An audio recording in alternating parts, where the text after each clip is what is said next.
Hello, I'm Keith Spera from NOLA.com and the Times-Picayune. Welcome to Let's Talk. My guests today are members of Galactic, one of New Orleans' most successful bands of the past 20 years.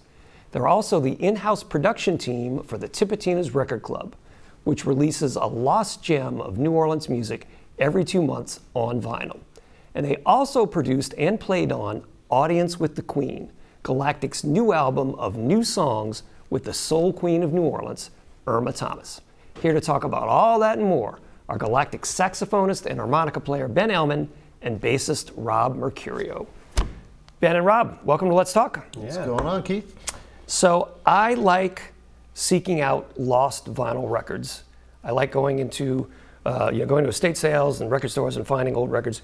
You guys, as producers for the Tipitina's Record Club, take that process to another level in that you go seek out the recordings that then become these really cool vinyl records.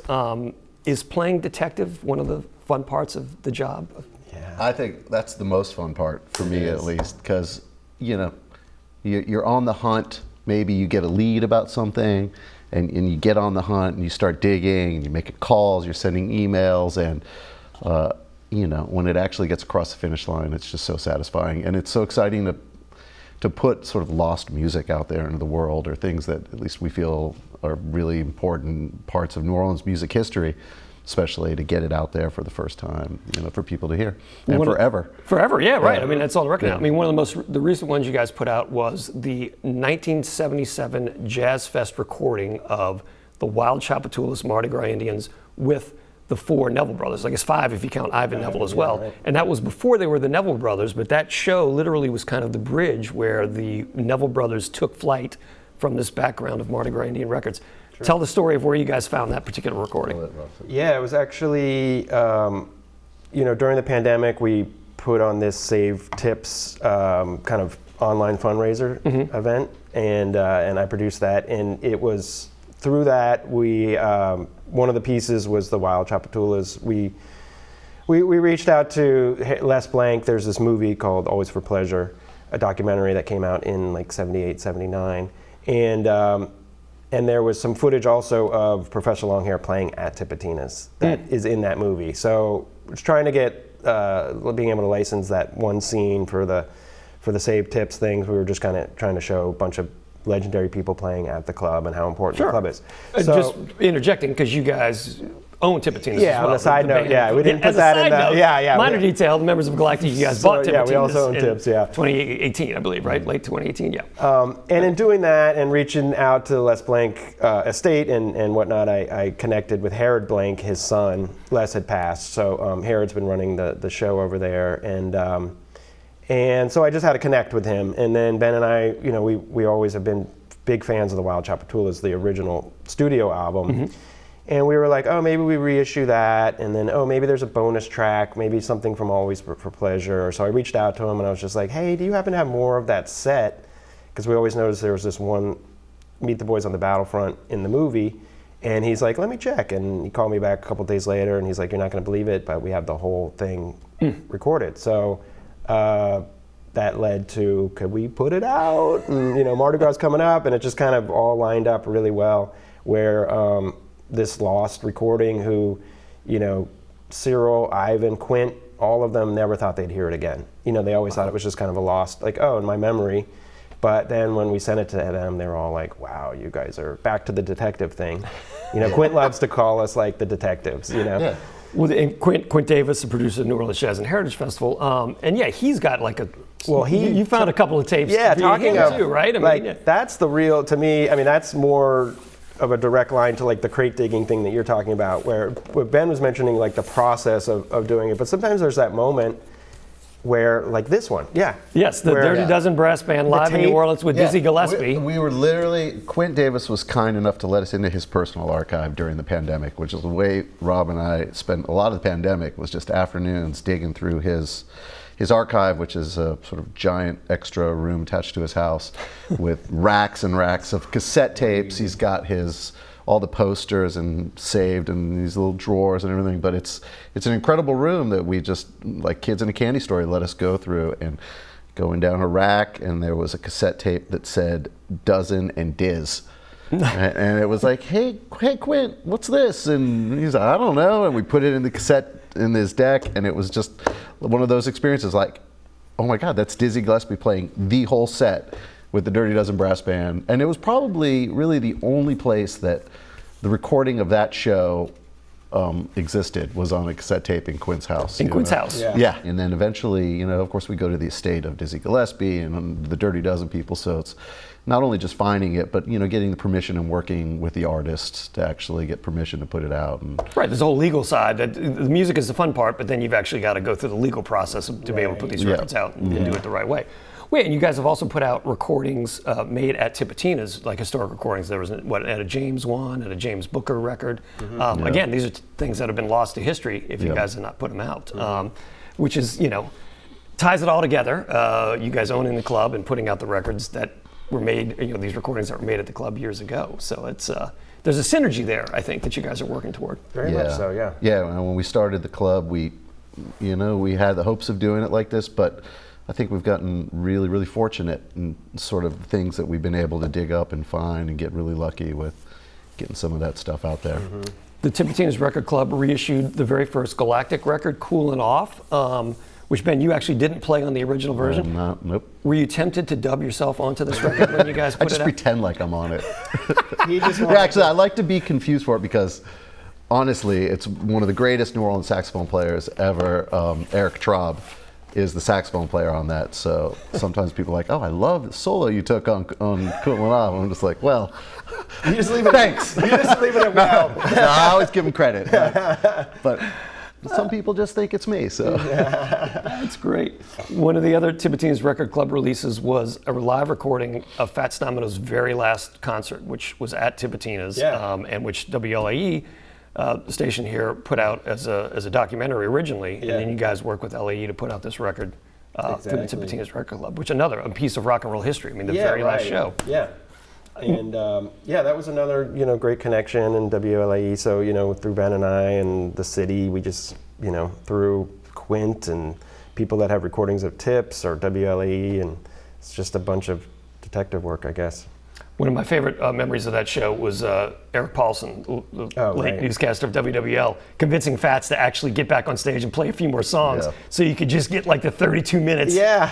Just enough for a record. It is a little short of a record, And Eric's told me that story too. That Fats had gotten up there for about 20 minutes, come off stage, and he's like, "That's it." And it's like, no, you got to get back on. Play a couple more. A couple more. I mean, the tunes are all like 2 minutes long, so. But they go all great. Yeah. 2 minutes of greatness. Yeah. Every track. If you're just tuning in, my guests today are Rob Mercurio and Ben Ellman of Galactic. So the Tipitina's Record Club puts out a lot of historic records, but you guys have also done a couple of new recordings. I think you did a Walter Wolfman Washington record that was new, and the big news, the big release coming out is Audience with the Queen, a new record, new songs with Irma Thomas. Right. You guys did a song with her called Heart of Steel about 15 years ago, which was a great track. So were the seeds of this record basically sown when you did that one song with her 15 years ago? I would say definitely. That song has become a mainstay in our set, and also she plays it in her set. Our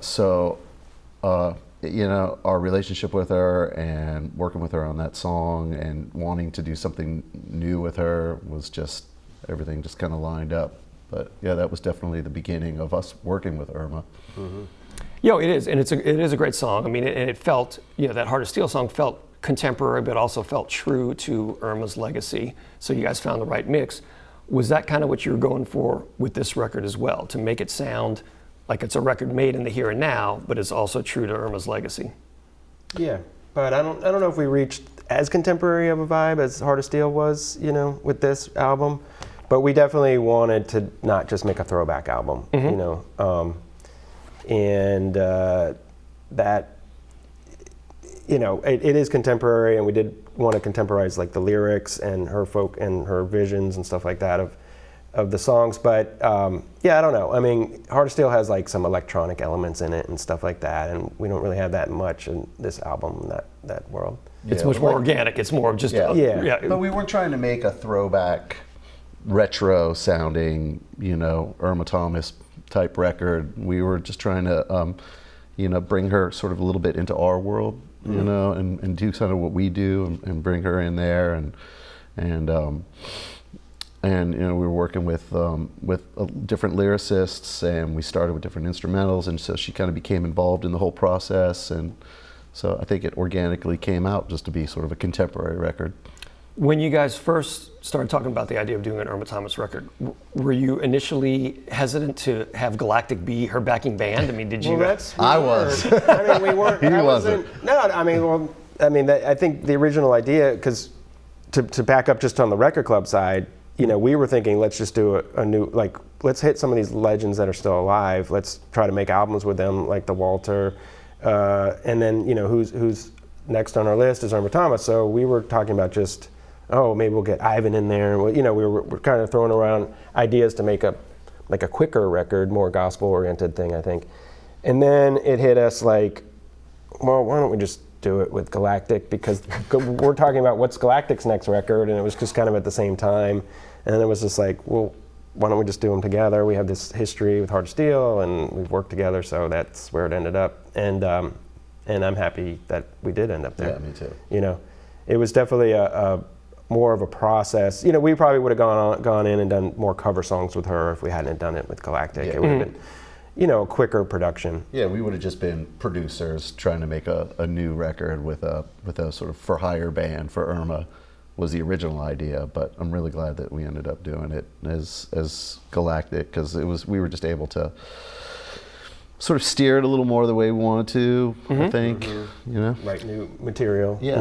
And Well, yeah, because you guys have featured different vocalists on your records, over the years. Traditionally, I mean, you had, all kinds of people sing on the records, but this is the first time you've done a full-blown collaboration with a singer. Another thing is that we kind of wanted, because we've done that for, I don't even know, 3 or 4 albums, maybe even more, where it's, like you're saying, a variety of vocalists, guesting with us. But I think the band itself, we're like, next time, let's do it with just one singular artist and see how, make an album that's just really focused on one artist. So then that all just kind of came together, like, oh, well, that could be Irma Thomas, and it's, and then it could still come out on the record club, right? So it was a win-win all around. Again, more synergy. Yeah. More synergy. Was there, I don't know if sense of responsibility is the right way to put it, but I mean, here you're dealing with one of the great artists in the history of New Orleans music, who's recorded some of the greatest songs and greatest recordings in the history of New Orleans music. You don't know how many more records she's going to make. So, I mean, were you guys kind of thinking about that? Like, we can't screw this up. This is part of the Irma Thomas legacy here that we're for sure. in one of the last chapters, probably. I mean, For sure. I don't know if the last chapter thing was as much in our mind, but just like, we're dealing with very precious person here, and like, yeah, we can't screw this up, and it's our responsibility to make it as good as possible and make her sound as good as possible. And that definitely went through our minds, and we talked about it a lot, fretted over it, perhaps. I mean, and it put us in a position, as producers, sometimes you don't end up being like, you have to kind of push the artist sometimes in ways that make them uncomfortable. And, look at us, we're, 30 years younger than her. She has this major, huge career, and we're having to push her in the recording process. It's not easy to feel like comfortable doing that. Like, excuse me, Miss Thomas, can you do another take and add a little more? Whatever we said, it was like, we would be like, you say it to her. You say it to her. Like we were like scared talking to her. She's been making records for 60 years, and she's been in so many different recording scenarios, and so, there's obviously a little bit of imposter syndrome with us going on, like, who are we to direct her? Yeah. But we knew it was our job, so we had to. And she was open to it. She's an incredible artist who wants to make great music still, and she still works at it, and she wants to work hard at it. And so it was great that she was game to be part of the whole process, and she really just did want to make a really great album. And well, from what I've heard of it, she certainly did. And some of the other guys in the band had a history with her as well. I mean, Stanton Moore, your drummer, Galactic's drummer, played on on her Grammy-winning album a few years back, I think. Yeah, right? Yeah, the one right after Katrina. Yeah. So I mean, so she was familiar with Stanton. She was obviously familiar with the band as a whole from Heart of Steel. So right.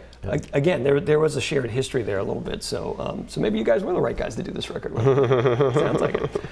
If you're just tuning in, my guests today are Ben Ellman and Rob Mercurio from Galactic.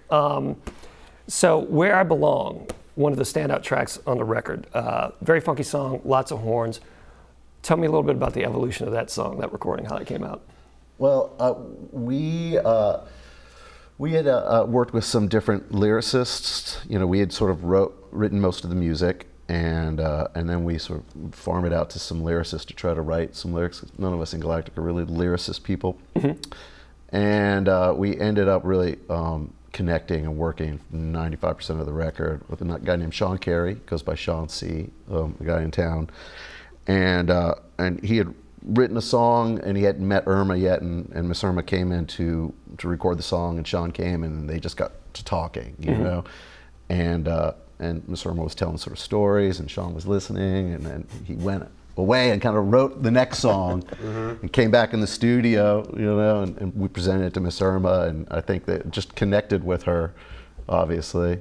But it was just the process of, you know, Miss Irma she'll always say that she's really a storyteller, and that's really what's most important to her. You know, and a lot of her music is telling the story and her being able to connect with the story. So it was just it was great for her to get to talk to our lyricist and spend some time together, and she didn't even know that he was taking notes the whole time. You know, like a sneaky journalist. Well, she would say something like, you know, because we were like, well, maybe we don't write another love song. Maybe we write a song about, you know, my career or whatever. She didn't really say it like that, but they just got to talking, and he would just pick things up, and so.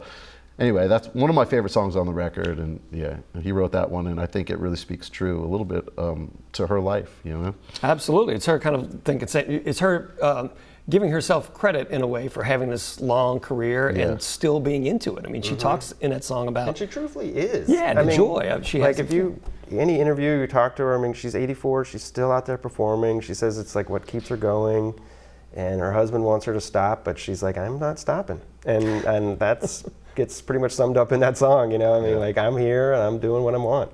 Yeah, and the hook of the song is, I guess I'm right where I belong. You know, and so I'm glad she feels that way, because it is where she belongs.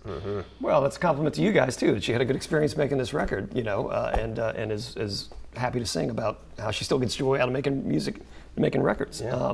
There's a little bit of a topical song in Lady Liberty, where there's a line about, you know, another black man shot down, which she hasn't really done a lot of that topical stuff, it doesn't seem like. Was she receptive to that idea, to having some current events mixed in the material? It took a little bit of some adjustment in the lyrics and stuff like that. She was a little pushback, but I think once we got to the lyrics where she accepted them, she loved the idea of it, and now it's one of the tracks that I think she's most proud about.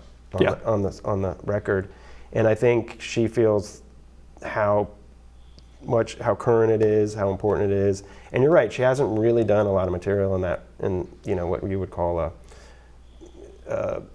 not a protest song, but just kind of a, you know, topical social injustice song. And but I think hearing it from somebody from her stature and her, you know, age and her history, it just adds a lot of gravity to the lyrics.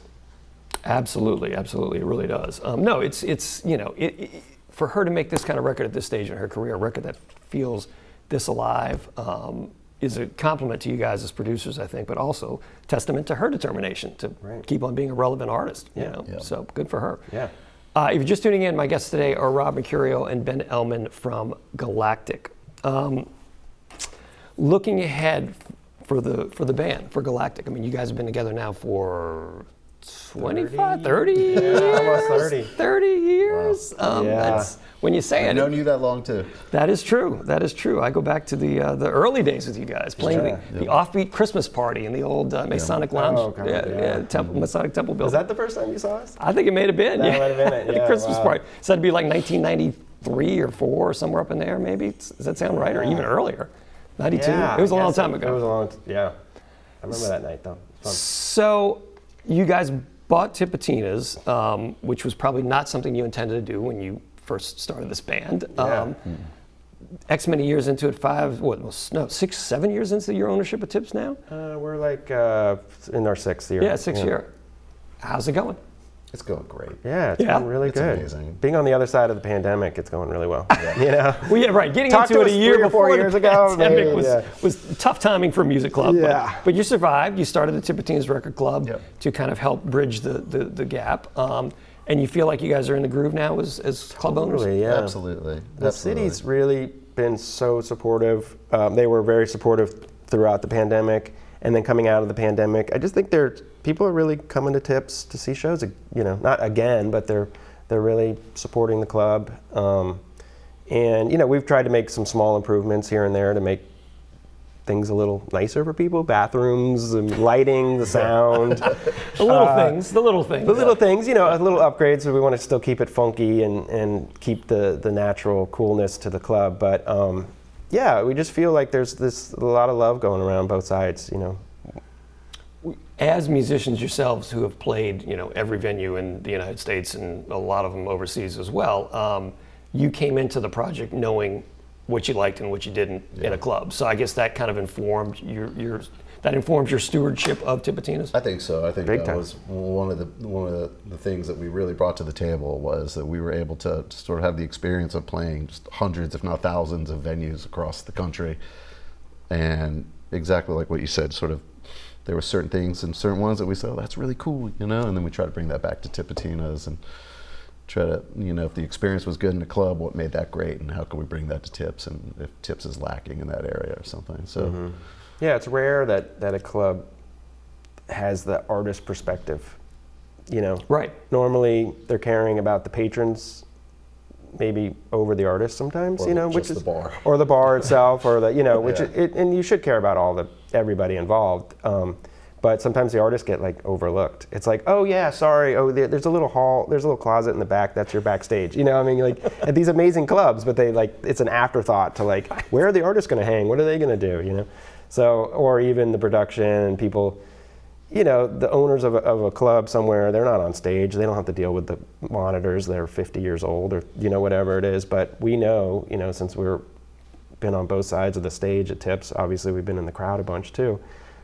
So we get the unique perspective of both sides of the stage, where we kind of were like, oh, this would improve the patrons' perspective. And then we flip on the other side, this would improve the artist's perspective. So it's, I think it's been helpful, and I think I hear from a lot of musicians around town that are thankful for the little things that we've changed on stage. That's good. Yeah. That's good. That's good. Well, and you kind of answered this, but there's talk of, well, maybe people aren't going out as much anymore. They're not drinking as much anymore. They're not going to as many live shows.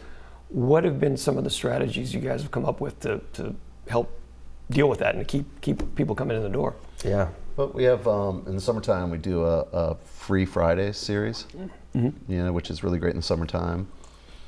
Make it free. Make it free. Yeah. And they will come. People show up for that, right? Yes, Yeah. they show up for the free shows. Gangbusters, they come out.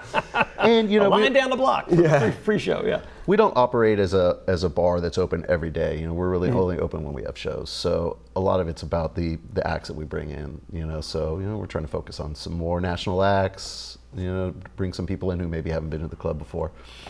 Absolutely. Yeah, the bookings, you got it. Yeah, like Ben's saying, and the booking has gotten better. When we took over the club, Tips was in a financially bad spot. The previous owner had burned a bunch of bridges with a bunch of booking agencies. We found out oh wow, we're blacklisted. The Tipitina's was blacklisted by William Morris and Monterey, and a lot of agencies wouldn't even call Tips anymore to bring a show because either the artist wasn't getting paid correctly, or they weren't getting their deposits on time, or whatever. So it's been a slow mend, but we are now getting calls from those agencies, and they're bringing the bands back. So, somebody like the Killers, or, we've had some really cool shows there that might not have happened. Right, the Killers, which Bandit normally plays arenas and was a Jazz Fest headliner, did a surprise last-minute show at Tipitina's the night before Jazz Fest last year, 2024. So, and so we've had a lot of cool acts that kind of want to play Tips because for what it is, and that's awesome. That they pick that club.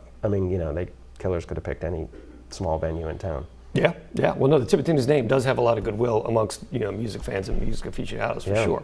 Last couple of minutes here. Galactic, what does the future hold? I mean, you guys still plan to stay on the road? We're going to play our club. You're going to play Tipitina's, hey, and put out records in the Tipitina's Record Club. Yeah, we kind of built our own house here. We can do what we want.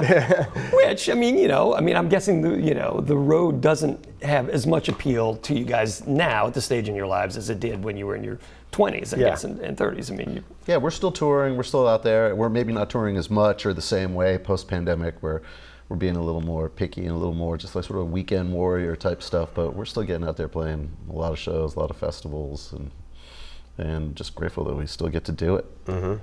Well, that's the thing. I mean, it's, you don't know what you don't have until you don't have it. And so, the fact that you guys are able to still go out there and play. Still do Red Rocks, I guess, that's the venue in Colorado? Yeah. I believe so. Yes, all right. Mm-hmm. Well, and you'll be doing Jazz Fest? Yep. Of course, hopefully, as long as they'll have us, yeah. God, we're in our, I think the first year we played was 96, so this might be our 30th year playing there.